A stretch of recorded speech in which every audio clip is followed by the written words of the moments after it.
देश का वो कौन गुंडा है, वो कौन गुंडों का सरदार है जिसको देश के सारे गुंडे रिपोर्ट करते हैं। राजीव कुमार जी जो मुख्य चुनाव आयुक्त हैं, वो इस महीने के अंत में रिटायर हो रहे हैं। उन्हें पोस्ट रिटायरमेंट ऐसा कौन सा पद ऑफर किया गया है, वो कौन सा पद हो सकता है जिसके बदले में आप देश को गिरवी रख दो, देश को दांव पे लगा दो। मेरी हाथ जोड़ के राजीव कुमार जी से विनती है, आप अपनी ड्यूटी कीजिए, पद की लालसा छोड़ दीजिए, पद का लालच छोड़ दीजिए। 3-4 साल और नौकरी कर लेंगे। खुलेआम जनता को धमकी दी जा रही है कि बीजेपी में आ जाओ, नहीं तो ये कर देंगे, वो कर देंगे। खुलेआम मारपीट हो रही है, हमले हो रहे हैं, हिंसा हो रही है, और बगल में पुलिस वाले खड़े होकर देख रहे हैं।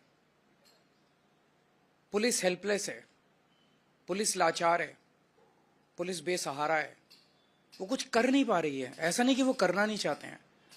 जब बगल में खड़े हुए पुलिस वाले से कुछ लोग पूछते हैं कि आप कुछ कर क्यों नहीं रहे, बोले जी ऊपर से आदेश है। तो वो कौन गुंडा है जिसके सामने दिल्ली पुलिस थरथराती है? वो कौन गुंडा है जिसके सामने दिल्ली पुलिस लाचार है? वो कौन गुंडा है जिससे दिल्ली पुलिस डरती है? कल की घटना है कि पहली बार ऐसा हुआ होगा कि किसी चुनाव के दौरान पत्रकारों पर इस तरह से खुलेआम हमले किए गए। कल दिल्ली के अंदर मेरे ख्याल से 7 पत्रकारों के ऊपर हमले किए गए। एक का सर फोड़ दिया, सारी रात उनको थाने में गिरफ्तार करके रखा। जिन लोगों ने हमला किया उनको भगा दिया गया, और जो पत्रकार उसे कवर करने गए थे उन पत्रकारों को गिरफ्तार किया गया। उनके साथ गुंडों ने मारपीट की। ये कोई किसी रिमोट विलेज की घटना नहीं है, ये संसद से 1 किलोमीटर दूरी के ऊपर हुआ, ये सुप्रीम कोर्ट से 1 किलोमीटर की दूरी के ऊपर हुआ, ये इलेक्शन कमीशन से 1 किलोमीटर की दूरी पे हुआ। तो इस देश का वो कौन गुंडा है, वो कौन गुंडों का सरदार है जिसको देश के सारे गुंडे रिपोर्ट करते हैं? जनता पूछ रही है कि वो कौन गुंडा है जिसे किसी संस्था का डर नहीं है, देश की सर्वोच्च संस्थाओं का डर नहीं है उस गुंडे को। इस चुनाव के दौरान महिलाओं के ऊपर हमले हो रहे हैं। इस चुनाव के दौरान महिलाओं को नहीं बख्शा जा रहा। महिला कार्यकर्ता जो डोर टू डोर जा रही हैं उनके ऊपर हमले हो रहे हैं। तो लोग पूछ रहे हैं कि वो कौन गुंडा है जिससे सारे देश के गुंडे ऑर्डर लेते हैं, जिसके आदेश का पालन करते हैं। पिछले 3-4 दिन से हम देख रहे हैं कि गाड़ियों के ऊपर हमले किए गए, गाड़ियां तोड़ दी गई आम आदमी पार्टी की, कई सारे मटेरियल जब्त कर लिया गया, तरह तरह से हमले किए जा रहे हैं।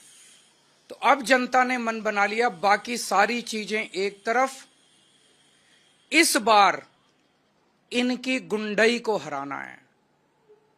अब यह क्लियर हो गया है कि अगर डबल इंजन की सरकार आ गई है तो डबल इंजन कुचल देगा सब लोगों को, बख्शेगा नहीं। अपने पहियों के नीचे ये डबल इंजन सारी जनता को, गरीबों को, मिडिल क्लास को कुचल देगा। ये इंजन सबसे पहले तो सुरक्षा है ना लोगों की, सबसे पहले तो खैरियत है। अगर अब खुद परिवार ही नहीं बचेंगे, उनके परिवार ही नहीं बचेंगे, उनको इस तरह से डराया जाएगा, फोन कर करके धमकाया जाएगा, तो बाकी सारी चीजें बेमानी हो जाती हैं। तो लोगों ने मन बना लिया है कि अगर चुनाव के पहले इन लोगों का ये हाल है, जब इन्हें हमसे वोट चाहिए, चुनाव के बाद तो ये हम लोगों को कुचल देंगे। तो इस बार लोगों के पास 2 ऑप्शन है। एक तरफ शरीफों की पार्टी है और एक तरफ खुलेआम गुंडागर्दी चल रही है। एक तरफ वोट देने से 25,000 रुपये महीने का फायदा है और दूसरी तरफ टोटल गुंडागर्दी है। इनके कई कैंडिडेट्स ऐसे हैं जो खुद माफिया हैं अपने अपने क्षेत्र के अंदर। अगर उनको वोट दे दिया तो एक तो देश का सबसे बड़ा गुंडा और उसके नीचे कई गुंडे, तो गुंडों का सरदार और सारे गुंडे मिलके दिल्ली वालों का क्या हाल करेंगे, ये सोचने वाली बात है। तो ये गुंडागर्दी दिल्ली बर्दाश्त नहीं करेगी, देश बर्दाश्त नहीं करने वाला। लोग शरीफ हैं, लोग शांति से जीना चाहते हैं। दूसरी बात जो सबके सामने आ रही है, हमारे देश के स्वतंत्रता सेनानियों ने बड़ी बड़ी कुर्बानियां देके देश को आजाद कराया। कई लोग फांसी चढ़ गए। वो इसलिए फांसी चढ़े थे कि देश में जनतंत्र होगा, देश में चुनाव कराए जाएंगे, चुनाव में जनता वोट डालेगी और वोट डाल के अपनी सरकार चुनेगी। लोगों ने इसलिए कुर्बानियां दी थी कि चुनाव निष्पक्ष होंगे, स्वतंत्र होंगे।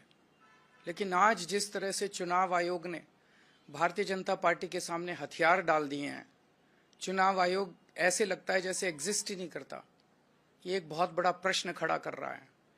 लोगों के मन में प्रश्न आना, लोगों की सोच को आप रोक नहीं सकते। लोगों के मन में प्रश्न आना बड़ा वाजिब है कि राजीव कुमार जी जो मुख्य चुनाव आयुक्त हैं, वो इस महीने के अंत में रिटायर हो रहे हैं। उन्हें पोस्ट रिटायरमेंट ऐसा कौन सा पद ऑफर किया गया है, वो कौन सा पद हो सकता है जिसके बदले में आप देश को गिरवी रख दो, देश को दांव पे लगा दो? वो कौन सा पद हो सकता है जिसके बदले में आप देश के जनतंत्र को खत्म कर दो? गवर्नर का पद, राष्ट्रपति का पद, कौन सा पद हो सकता है वो जिसके बदले में आप पूरे देश को, जिसके लिए स्वतंत्रता सेनानियों ने बड़ी बड़ी कुर्बानियां दी, उस जनतंत्र को अगर आप दांव पे लगा दो? मैं नहीं समझता, मेरी नजर में ऐसा कोई पद नहीं है। मेरी हाथ जोड़ के राजीव कुमार जी से विनती है, आप अपनी ड्यूटी कीजिए, पद की लालसा छोड़ दीजिए, पद का लालच छोड़ दीजिए। 3-4 साल और नौकरी कर लेंगे।